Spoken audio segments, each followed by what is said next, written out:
And okay, she's the founder of Livvie Star Company and Austin South Asian Film Festival. She serves on the board of directors for a couple of nonprofits, which she will get into. And her day job is at the City of Austin as a quality assurance specialist, and she's a team lead there. She's also heavily involved with the South Asian Film Festival and multiple grassroots nonprofits. She's currently working on her nonprofit, ASAP, which is a South Asian Film Festival where she would like to take quality indie films, curate them, and broadcast them to a diverse audience. Now I want to give her an opportunity to introduce herself on her own. So, Mrs. Livvie, could you introduce yourself? Of course. Thank you, Gauri, and thank you, Parinama Academy, for having me today. As you know, my name is Pallavi. I go by Livvie at my workplace. Usually, I started my own company, Livvie Star Company, to create social and cultural events to bring people together. But I've been a long-term volunteers for a lot of nonprofit, serving several causes, for last 14 years. And I just started my company to bring my creative ideas on the floor to not only bring people together, but also to promote our culture, so that our children and families around Austin area, they can attend, and they basically, and not only the South Asian communities, but also outside world, other Asian and other non-Asian communities come together for the greater cross-cultural understanding of our culture. So that's the whole idea. But then again, the basic idea is just to have fun with families and friends. Other than that, I'm a full-time, as Gauri just mentioned, I work full-time. I have family, two children, 8 years and 10 years old. So my life is pretty busy with their, classes, soccer matches, music, and whatnot. And this is all about me. Yeah, you are so many things. It's like insane. So you're not just an entrepreneur, like you just said. And on your website, you mentioned that you originally studied to become a physical therapist. And why were you drawn to that field initially? And why was that your initial life plan? Yeah. So my plan was not to actually do my bachelor's in physical therapy. Initially I wanted to become IAS officer. That's something called Indian, Administrative Services in India, which is basically a civil services, and it's like a government job. And I was super inspired by my father and his brother, because they were all into IAS. So from, I think, 4th or 5th grade onwards, I wanted to just do my simple bachelor's degree in science and pursue this career. But then towards when I was in high school, towards I think 10th grade or 11th, my mother just made this plan to send me to the other bigger town in central India, because we had our studies and schooling from very small town, really village kind of area. So my mother just thought, and we were moving a lot because my father was working as a state government employee. And we used to move every 1.5 years. We used to move, shift, make friends, different school, different. So my mother thought it'll be a good idea to, keep children at one place and do their rest of the education. And I just said yes, that okay. And she wanted me to study for medical entrance exam for me to become a doctor. Unfortunately, I spent extra 2 years after my 12th grade, and I didn't clear the exam. I did get into the dentistry, the dentist school, one of the good colleges, but I had no inclination to, towards dentistry, or I didn't want to become a dentist. I did want to do this Ayurveda doctor, if the Ayurveda, the whole medicinal, I did want to do, but somehow we come across this, we were hearing a lot about physical therapy. It was, I think, newly introduced to India. I was like, why not try something different? We were still called doctors. We can set up our own clinic. and it used to be called like as bachelor's of physiotherapy. So I went ahead and I got a selection based on my percentage from my medical entrance test. That's how I got into both of the dentist and this PT exam, PT field. And I chose physical therapy. It appealed me, more. I loved the whole idea of helping people, especially helping older people. So I finished 4.5 years degree with that. And then I got married, and I came to the US 14 years ago with my husband, and I started pursuing this whole physical therapy licensure exam. I had to go back to community college for about a year or so because I was lacking general credits according to them, but we had tons of professional credits, and I got those credit, but unfortunately, by the time I was super ready to take my first national board, uh, FSBPT, which is like Federation of Board of Physical Therapists, they banned the exam for foreign graduates from 4 countries, one including India. And I was super depressed and I did not know what to do. I went back to India. I came back from India, had some different plans. I wanted to start family. So within like 3 years of my marriage, I had my first daughter, then my second child, back to back. I was super busy, 6 years, raising them. Then again, when I started, pursuing the same PT licensure exam, they changed the rule all over the United States, saying now not any graduate, like not any bachelor degree holder can take the exam. You have to have a master's degree. And it was a long road for me. I didn't want to waste time. I was super busy with my children. So I just thought maybe, and by the time I got my green card, I got my permanent residency in the US. So I started working, and then I started so I've been working with, in healthcare industry for 7 years on different capacities. I changed, my resume has different titles all over, but I learned a lot, and I still love to I would prefer to be in healthcare industry still. So right now working for APH, Austin Public Health, that's the city of Austin. So yeah, what was your question? So so initially I wanted to become this, but then I think life had different plans, and that's how I ended up doing what I'm doing right now. I kind of wanted to ask you, where did you start your entrepreneurial journey and your passion? Did it completely start as a passion project? Because you mentioned that your 40th birthday planning really inspired you to start your business, Livvie Star Company, your event planning business. So where did you get the inspiration for? Starting company, I don't think it was more of an inspiration. It was more of I wanted to do stuff in a more organized way. I wanted to do it in the most regulated and under being very legal, doing everything very, you have to think about how you're spending money, then you're earning money, you have to be, pay your taxes and stuff like that. That's how I had to start LLC if I wanted to organize event, which is the ticketed event. The idea just struck because I was talking to one of my friend, and I gave her that hey, my 40th birthday is here, can you organize this? And then unfortunately I was super busy with my other projects, because I do go on contracts with the film festival to organize their film festivals, and I was super busy, so I couldn't organize my own 40th birthday party eventually. But when then she said we can do this and that, she was bringing all sorts of venues to me, and I was like, forget about this. Why don't we just go ahead and have this ticketed event, which is a board party, and will you be my partner? And she said yes. And I was like, okay, let's do for the fun. Just wanted to have some fun, and that's how we went ahead and organized it. It was good, successful. We all had fun. We got positive reviews.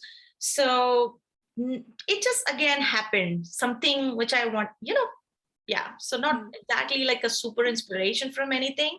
It just I was let's do it in a more organized manner, with establishing your company, our companies and stuff like that. So managing and starting your business, clearly, like you said, seems to take a lot of skill and planning, right? So could you give new entrepreneurs any tips with how you managed time in the initial days and continue to stay focused and motivated in your goals?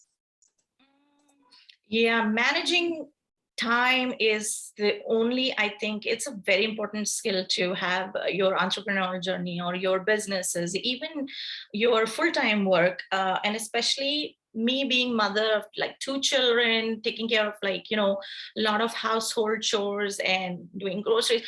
I try my best to manage my time as best as possible so that we don't waste any time doing anything. So I would, to new entrepreneurs or who are thinking about, jumping into business and doing some uh, time management skill is something you have to have your calendar sorted. I always get myself reminded through my calendars. Plus, also I specifically go ahead and put alarm on, because if there's no alarm, if it doesn't go off, then I don't remember, before 30 minutes of the event. So you have to be always on top of your game and start your day early so that you can actually fit in a lot of stuff during the day. Starting day late actually is not very productive. So and I do understand many people are not early bird, they don't want to wake up early and they would rather be a night owl working throughout the, but to me I feel like a lot of work is done during your daytime. So for example, even if I take my lunch break, which is of 30 minutes, I try to finish my lunch in 15 minutes and rest 15 minutes. I do, I would respond all to my emails, to my WhatsApp chats and all that stuff. So if that's the tip, any helpful to anybody. That really is. Could you outline a day in your life, like managing your business, like a typical day, to just give people an idea of what you mean? Uh, like my day-to-day chores, what I do. Mhm. It's simple. It's very routine. Monday through Friday, wake up at like 5:30. Prepare my kiddos, snacks, my lunch, then leave 6:30 dot, because I have to clock in at 7 a.m. I clock out at 3:30, but I work like southeast of Austin, so it's quite a drive. I reach home by 4:15. The first thing I do, I like go on run. So running is like my if I won't be able to do it all 5 days a week, I make sure at least 3 to 4 days for sure. Then I come back and I prepare meal. I'm a super fast cook. I love to cook. I really quickly cook stuff. My husband also loves to cook, so that's additionally we both kind of cook a lot, and then it's always in the refrigerator, so we don't have to prepare everything from scratch, but like mostly quickly making breads and rice. So within 40-50 minutes, I do that. And then I help my children with their either online classes. Me and my husband both take, since I have 2 children, their classes are different direction, different times. So we both take care of each. We come back, we eat dinner, 7:30. I put them to bed, they read their book. I do my work for 1 hour strictly after evening, after dinner. That's a must, because apart from my own 8 hours work every day, I have at least 2 hours of work through my for my businesses, through my contractual job. So I make sure I'm spending at least 1 hour regularly on my laptop doing that work. And then I watch TV 1 hour. I try my best to go to bed by 9:30. 9 o'clock I'm in bed, my bed. At 9:30 sleep. But closer to the events, I also work additionally 1 to 2 hours. So if you are asking my whole day work cycle, it has to be 8 + 3, about like 11 to 12 hours every day. That's like my time dedicated to my work, including everything. My businesses, my contract, my nonprofit work, my volunteer work, my contractual jobs, and everything. And it goes on till Friday. So Saturday, Sunday, no work. It's just total time with family, mostly fun. But then, of course, taking my children to, again, the soccer practices, the matches, and partying with friends. Yeah, that seems like a lot of dedication. Yeah. Could you tell us more about your nonprofits? Of course. And I hope I'm not giving you long answers, because if we are running short on time or something, you can just stop me. no, please go on. Okay, so we don't have any time limit, right? Yeah. Okay. So Um, nonprofits, I have pretty much, I'm super glad and happy. I am very fortunate that I have worked with, I mean, like, volunteered for a lot of nonprofit with different causes. So it's not always a film festival. I first associated myself with, when I was barely like at very young age in India. I want to say about in 2000 or 2002, way long back, I started volunteering for this addiction rehabilitation people, where we had to go and spend some time, try to talk to them, make them, de-stress, because they were like really depressed people, and used to organize some fun activities for them. I got the connection through one of our sociology professor or somebody, but that's how I started. And then after coming to the US 14 years ago, I started my aggressive volunteer, which is like going everywhere, doing a lot of volunteer hours with the fire department. So I don't know if you guys know, but Austin's fire department, which is called like CERT, it's called Community Emergency Response Team. Austin's is not super active for various reasons, but I was in Maryland for 8 years before coming here 6 years ago. They were super active because we always had blizzards, storms, and we always used to volunteer a lot, So I went through their trainings, and I want to say about 7 to 8 years I used to give a lot of time to my CERT, which is Community Emergency Response Team, which is a part of a fire department. And I always have a huge respect for fire people, the people who work for fire department, because I think I truly feel they put their life out there, even though it's their job. But trust me, they put their life out for a lot of, they are on a risk. They help people, they save people from dying, the pets, and they also teach people how to be, what are the safe practices to save someone's life, or to save your own life, or to save your pet's life. So I really adore and respect them. So yeah, with that I started. I think I also did the hospice caring, which is basically to volunteer for people who lost their loved ones, or whose loved ones are suffering from, like, uh, disabilities or illnesses or life-threatening disease or problems, or mostly like who are on their deathbed. And after coming to Texas, I think I was part of a lot of cultural nonprofit, and I'm still very actively involved with one of the educational nonprofit. We try to raise funds for underprivileged students to fund them with their vocational trainings, their school supplies. Manor District and Pflugerville ISDs are the ones we kind of distribute our funds. And recently, because of the pandemic, we also raised a lot of funds, about, I want to say, more than $50,000, and send it to India for oxygen concentrators. And as you all know, I mean, film festivals are also the nonprofit which I volunteered for. So this is a lot of variety I work for. Yeah. yeah, that's amazing. Like helping people and just being on the ground and really getting involved. That's something I really admire. Um, Thank through you. this sort of organizing, what do you think is like the key to building a strong sense of community in people and sort of like feeling the impact like upfront? Hmm. I think building community comes from a lot of trust. You have to put yourself out there to gain that trust. It's very hard, and you also have to show your support and caring towards people, toward the community you're living in.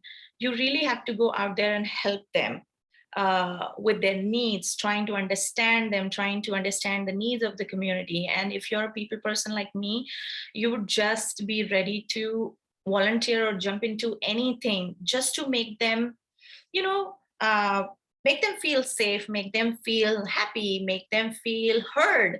Listening is also like, I think, I think these are the few things I do on regular basis to build my community, or to stay in my community, I would rather say, not to, to support my community.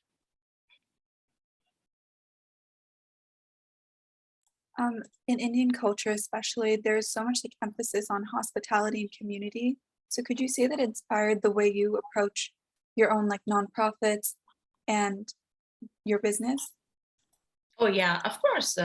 Hospitality, and the other word was, what did you say? Like community and Oh yeah, community. Okay.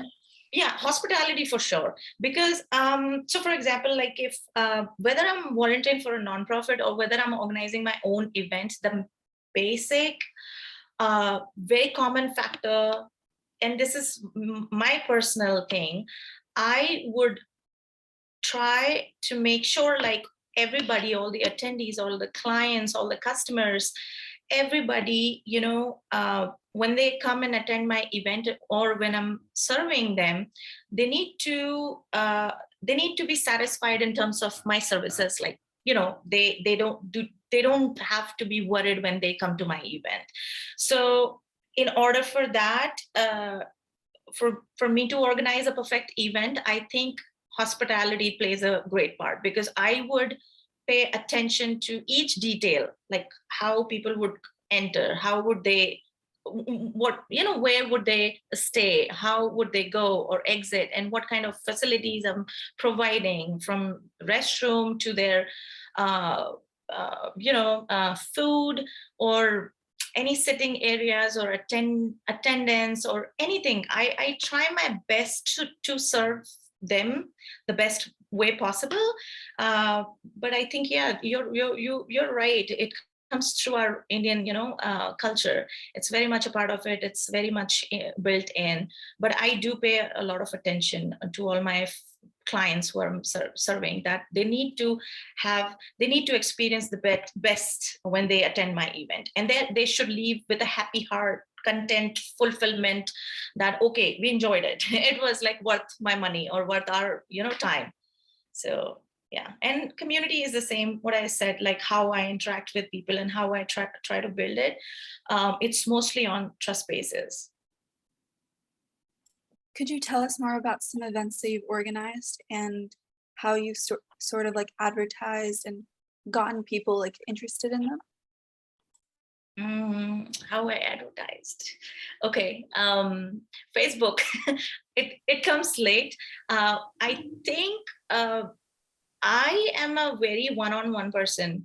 So in order for me to do anything, and again, it's a common factor, but because I am not here to talk only about my company and how I operate. Of course, it's like the interview is based on that, but these are very common practices, what I do for nonprofit and for profit, both of the companies, because one-on-one interaction brings you a lot of trust. The one-on-one caring, the feeling of safety, the feeling of privacy you give to other people, your client, is very much, which actually it's a very important reason which brings your clientels in, or brings other people into your team to do more volunteer tasks or work. You have to be also very compassionate and very empathetic about others. So this all you're going to know once you start interacting one-on-one, rather than just putting it out on Facebook saying, hey, I'm having this event, or I need hundreds of volunteer, or I need this and that.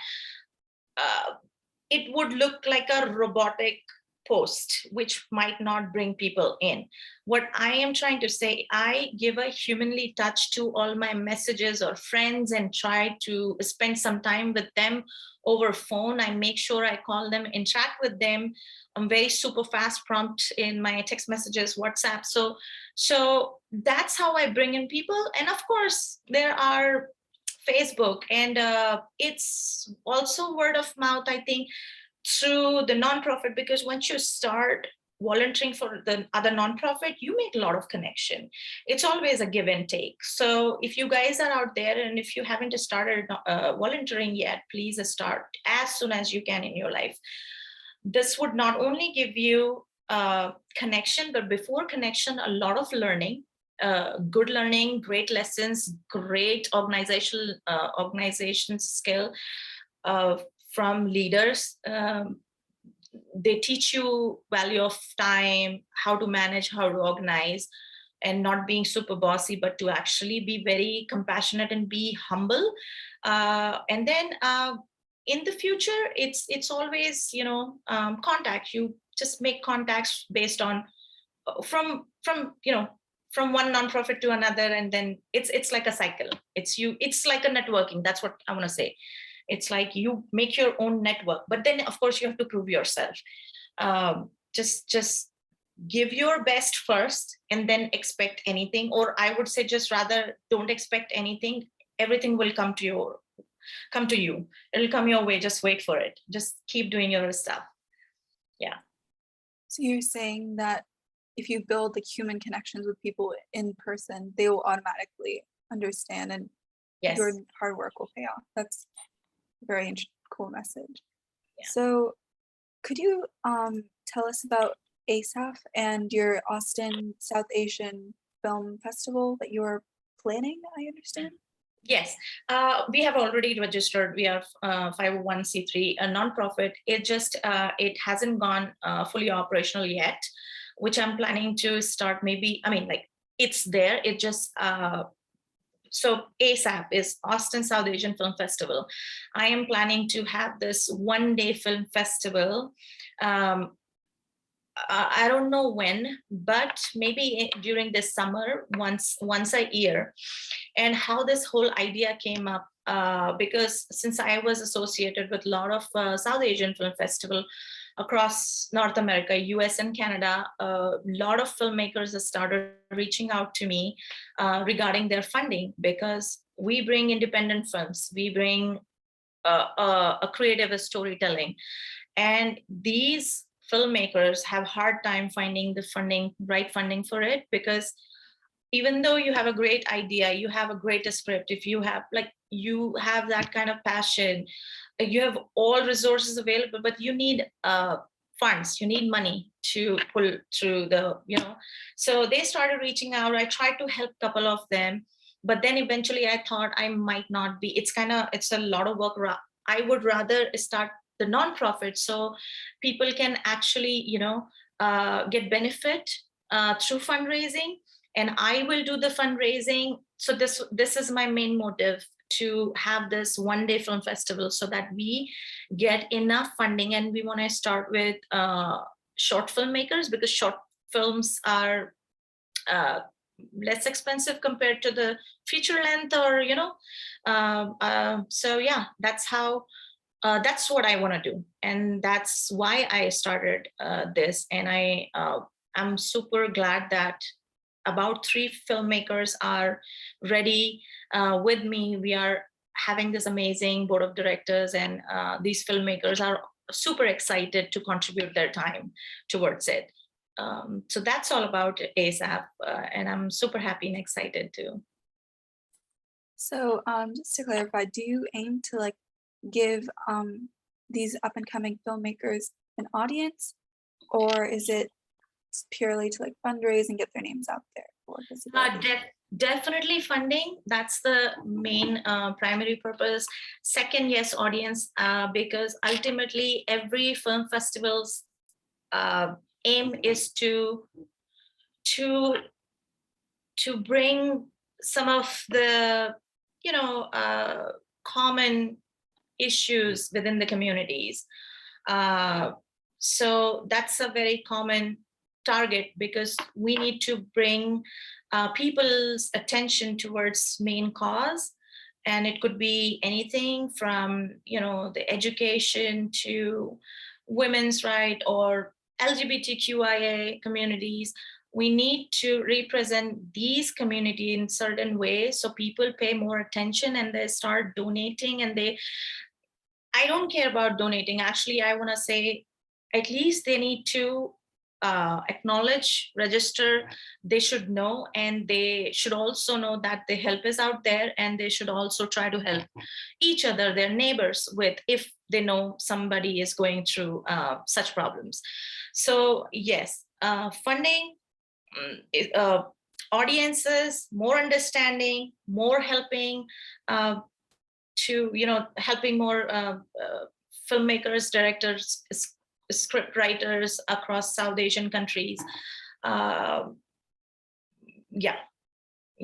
those are the aims. Circling back to your like event planning and that contractual business, could you name an event that you planned, like it can be specific or just multiple events that you really like stepped back after planning and you really felt like a sense of fulfillment, like this is what, like this is, you were really proud or it impacted you in some way? Is there any time that happened? I just want to mention, I mean, I'm not super proud of anything about myself, so but I felt a tiny bit satisfied and happy for this nonprofit. I had an event yesterday, and this nonprofit who's organizing this huge popular event for 15 years at Zilker Park, and they were about to kind of close down just because they did not have the team. And in one of the Zoom interviews like 2 years ago, they just called out my name and said, hey, Pallavi, could you please help us, or do you want to come join our team and organize this? And I was like, yeah, why not? And that was almost 2 years ago, but then life changed. I started my company last year. So I had this huge holy event in March, and they weren't sure until very late in February that they are going to pull it off. I did tell them that please, because this was a city sponsored event, and I asked them to go ahead with the sponsorship, fill up the application. I'll take care of everything. December it happened, and the founders and everybody, I think they went to their countries, visiting the country. So basically I couldn't get any confirmation till the end of the February. And when they confirmed everything, I was super busy with my own holy event, then I with my vacation with family, and I was super stressed that how am I going to pull it off? It is city of Austin sponsored. We got HEB the sponsorship. There were no vendors, there were no performers, there were no sponsors for this event. I had only 25 days, barely 3 weeks to pull this off. Super glad and happy to have this amazing team with me, my army of women who are most energetic and powerhouse of everything. I want to say they were just amazing. I asked them one question: can you just be in my team, and should we take it on, and should we go ahead? And they said yes, and that's how we did it yesterday. We pulled it off.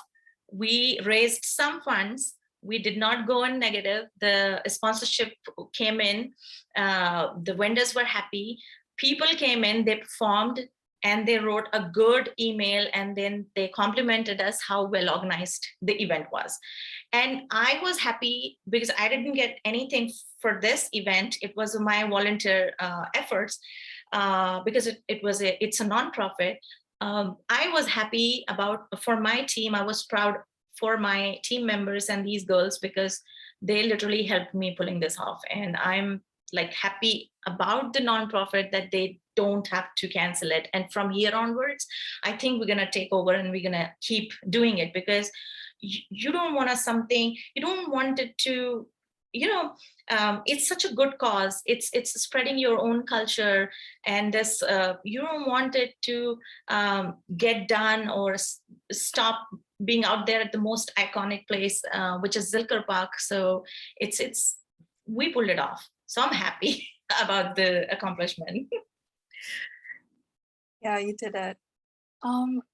So tell me more about your team. How did you was it just naturally, or did you guys meet naturally, or did you sort of recruit to build your team to support you? Most of my team members are, because they get inspiration from me, because when they see me working, when I posted on Facebook, if I posted on my WhatsApp group, most of them like, hey Livvie, we love working. I mean, like, we get inspired and we love how you work and how you manage time. And that's the most common question I get, that how could you do multiple things when you are busy, when you're a busy mom, when you are working full time. So most of my team members are, because they want to, you know, associate themselves with me, except one who's a friend, but I know I always know this girl has a lot of potential. She's very, you know, smart, skillful. But then you also have to, I think one of the leadership qualities also, that you have to boost, keep encouraging people, keep pushing them, because everybody has got a skill set. It's just you have to know it, what you got, first of all. And then second, you have to have encouragement from your friends, colleagues, or like co-workers, family, husband, spouses, children. So once you know, once you recognize it, and once you get that kind of encouragement and the you know, the power to actually, so you start believing in yourself and you get confidence, and that's how you make your team. So I think that's how I made my team. I just, when I knew that these guys would love to volunteer, though they had no idea, though they had no idea where they can actually put their efforts or time with me, I kind of tried to I started giving them direction. Okay, what's your best, what do you like to do, what's your interest, what's your skill set, can you do this, can you do that? And once she said, yeah, I have a technical background, I can do a website, I was like, okay, you could be our technical manager, do all the website stuff. The other girl said, no, I love performances. I was like, okay, please take care of all the performances, you have all the liberty. And I'm not the one who's going to micromanage and going to put all my decisions on you. No, I'm going to make you a leader, I'm going to make you a lead of that team, and I'm going to put it on you, like, dude, that's your responsibility, that's your team, it's your way how to, you know, lead it. If you come across any problem, questions, any concern, just come to me, and we both can actually solve it. So yeah, that's it. And I learned a lot from my team members, from my friends, from everybody. I do get inspiration from everybody. It's me. I kind of try to imbibe and absorb good positive stuff from each one of them, you know. So yeah, So teamwork and like seeing everyone for their potential and what they bring, right? Mhm. That's really important. So do you have any like inspirational media? I know you mentioned how you get inspiration from you and the people closest to you that help you work, but do you have any piece of like media, like book, a motivational speech, or movie even, that has really like given you a piece of advice that you'll never forget and that you would want everyone to know? there's a lot of movies I love, but those are uh It can be like just a yeah. piece of advice or a quote from a movie too. So I'm forgetting this movie's name. Mhm, Is it Happy something? Will Smith picture film where he worked hard, and mhm, I'm totally forgetting his this movie's name, but it was a Will Smith, mhm. and its name started with Happy something. So that's kind of very inspirational. The Pursuit of And Happiness. the pursuit of Pretty happiness. sure that's it. Yeah, Yes. So, yeah. but then I do have tons of movies which actually inspires me, but I'm not of a, you know, I don't read books, so, and I don't um, remember any speeches. I do listen to them, but I don't usually, I mean, like, I don't, you know, really remember anything. I used to watch a lot of TED Talks in the beginning, not anymore. I I don't know if it could be one or two things. I want to just say I'm more into, I love Bill Gates and Steve Jobs both. I don't know why. I just love their journey, their lifestyle, their way of working, and how their thinking process and stuff. So I think they said one time, I mean, like, somewhere I was reading where take risks. Bill Gates said, take risk. I think that's very important, because I think that I have this innate thing in me which always, I was never afraid, like who's going to say what or what's going to happen if I do this or that. So take risk is a biggest step towards anything, because everything involves risk. Everything in life, whether you're switching from one job to another job, you're getting married, you don't want to get married, everything in life, you cannot guarantee anything. So you have to have that kind of strength, and uh, uh, just don't be scared. Then one more thing, I think Steve Jobs said, don't care about what people say. I mean, don't work for, don't care about other people's expectations, of you, because yeah, I go with the same opinion and logics, because you don't want to waste your time thinking about others, what they think about you. Just keep doing your stuff. Keep doing what you do, what you love to do, what you're passionate about. Seek guidance from experienced people. Seek guidance from your parents, from your teachers. And if you belong to a nonprofit where this leader is in this nonprofit world for 10 and 20 years, or do ask them, because they are the most humble and great leaders who would give you advice for free. They would not, expect anything in return, but then they would be ready and happy to guide you in the process. So these are the few stuff. Yeah. So asking for help and not being afraid to take risks. Oh yeah, for sure. Yeah. Were there any moments where you took a risk that you weren't really sure you could pull off, but like you kept going because you knew that it would work because of how fearless you seem to be? Is this question related to like any of life aspect, or any of life, or even just your nonprofit, or even entrepreneurial journey? Right. So far, no, I don't think so. Regarding my business or nonprofit, there wasn't something. I think fortunately not yet. I haven't, come across any problems or anything which I kind of, wanted to, or I had to, or which didn't go the way I wanted to. So nothing yet. Or maybe I don't know. I always have like a plan B or plan C. So I always, keep correcting stuff, and I always super scared. So I keep managing everything. I was like, no, this shouldn't go wrong in any way. You always have to have, plan Bs and plan Cs. So that is strategic thinking, I think.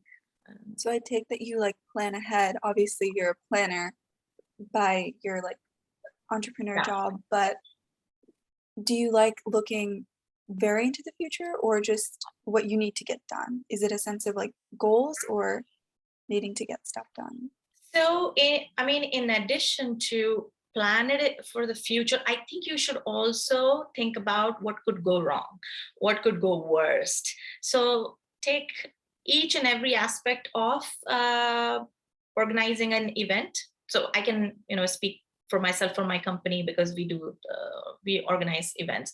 I would say just like pick it up and try to think in best and every possible way which can go wrong.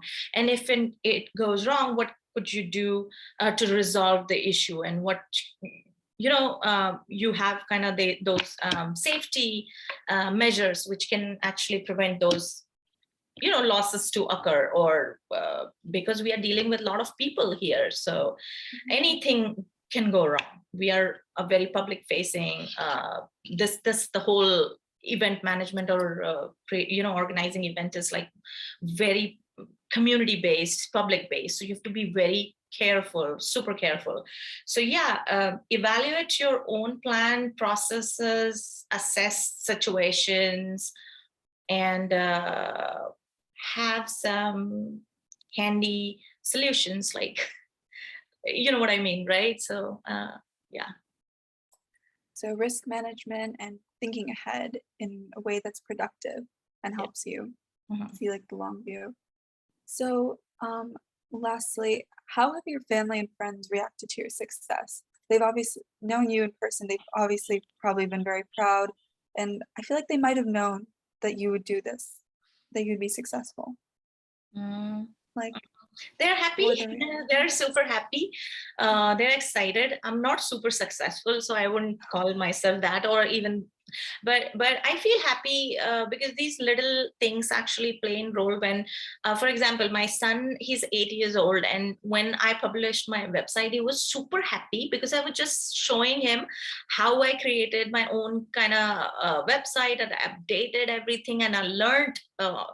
While doing the process, I learned how to build a website or do stuff for my own, business and sake, saving some money there. So my son goes to his teacher the next day, and he actually wrote down www.livviestar.com, and please, Miss K, please make sure you visit my mother's website. So these little things which actually makes your family excited about you gives you more happiness, because I think they are kind of not only happy, they're kind of getting inspired from you, which they don't know, probably we don't know, but then there's something, giving that kind of inspiration. So it's not only happiness, but yeah, they are happy. They're super supportive people. Can't tell you. Both my children and my husband, super duper supportive. It's really nice to have that like support circle behind you. Yeah. Mm-hmm. So, it was really nice talking to you. But before you go, would you like to do a rapid fire round of just like simple questions? Of course. Okay. Sure. So, what is your favorite food? Food. Dal chawal, dal and rice, like lentils and rice would be Indian. That's my comfort food. Actually, my most Classic. favorite. Yeah, my most favorite is egg curries. Egg curry, egg. I love eggs, so egg curry is best. That's yes. my dad's favorite too. Where did you last go on vacation?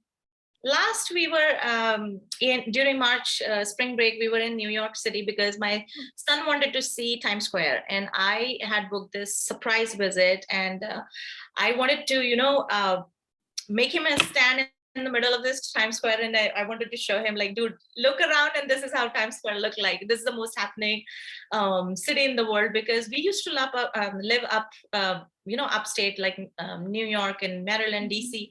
So we used to go a lot, but then my son was super young. He didn't remember anything, and then he started studying. You get to know what New York and Times Square is then, and I'm super glad I took my children to this trip, because we went to the Capitol Hill, the President's White House and stuff. So they knew the history, the Statue of Liberty. So I didn't have to teach them anything. They were in fact telling me the story how Statue of Liberty was a gift from this and so that was a happy trip. That was the most recent vacation we had together. What is your favorite season? It has to be winters. Everybody knows cold, snow, winter is my favorite. What is your favorite animal? Animal, elephant. I love elephants. What is one song that you know all the lyrics to? What is the one song I know the lyrics to, or I love the lyrics? That you know all the lyrics to. Oh my gosh. I think there is a prayer in him. It's a very old song, Malik Tere Bande Hum. Just because I have sung that song so many times in my school, I think that's the one I remember. Otherwise, I'm I had a bad memory. I don't remember anything. Who's your absolute hero? My dad, my papa. Like, he taught me thousands of things indirectly. He made me independent in my 4th, 5th grade, when I used to be super scared, and like I had a lot of inferiority complexes while growing up, but then I think he pushed me, and it was like, you can go out and do your stuff. You can learn how to ride a bike. You can learn how to drive a car and Jeep. Those days back in India, where people are usually not, he let us go to play badminton over, like, for whole night. We used to come back, me and my brother, like, we used to come back at 2 a.m. in the night when we were in 5th and 6th grade. So that kind of, he taught me a lot. He taught me a lot indirectly. My first parathas, he taught me how to make breads and cook food in my 9th grade or something. So He's my hero. What's your favorite food to cook? Chicken or mutton, Chicken. lamb curry. If you had one superpower, what would you want it to be? Like to be invisible, to fly, something like that. One superpower. Invisible for sure. Yes, I think that's the only one. All right. Well, it was so nice talking to you. You gave everyone a lot of really great advice, and I hope that everyone who watches the live stream or watches this video takes away something. She's really an inspirational figure to me, and her company does a lot of really great, really cool things. Her nonprofit is amazing, and they really highlight diverse voices, which is wonderful. So, do you have any last words before? No, your questions were amazing, Gauri. I'm super happy. I mean, if you have prepared or your team have prepared, questions were amazing. Thank you so much. I still have a lot to learn in life. I don't consider myself as, I think I'm nothing. I'm just like, I just want to keep on learning, All I want to say, since you guys are like college going, high schoolers, you're just getting into life, be patient about things. I think this is what I'm learning too, because we respond very quickly and we bring a lot of our emotions, but I think just give yourself time and be patient with the whole scene and scenario before you respond to anything, and have confidence in you. It doesn't come, the confidence has no body, no shape. So confidence is all up here. You believe in yourself, your skills, your studies, your education, and be a good reader. I do read books, but not too much, but still, if I ever want to teach anybody anything, I would just say, go read books of different kinds, by different people, all sorts of book, fiction, non-fiction, doesn't matter, because I think in order for you to be successful in life, don't care where you work, you have your own company or not, you have to be a great you have to be good at your communication skill, and it's a both ways, like your reading, writing skills, and be a good listener too. And be very empathetic with people. Please be very compassionate, understand people's problem. That's all my last word. I'm not going to take too much time. Okay. Thank you. Those are those are important things that you mentioned. But yeah, thank you. Thank you so much. This was Mrs. Pallavi Malivia, and thank you so much, everyone. Thank you. Thank you for having me. Bye-bye. It was our pleasure. Bye.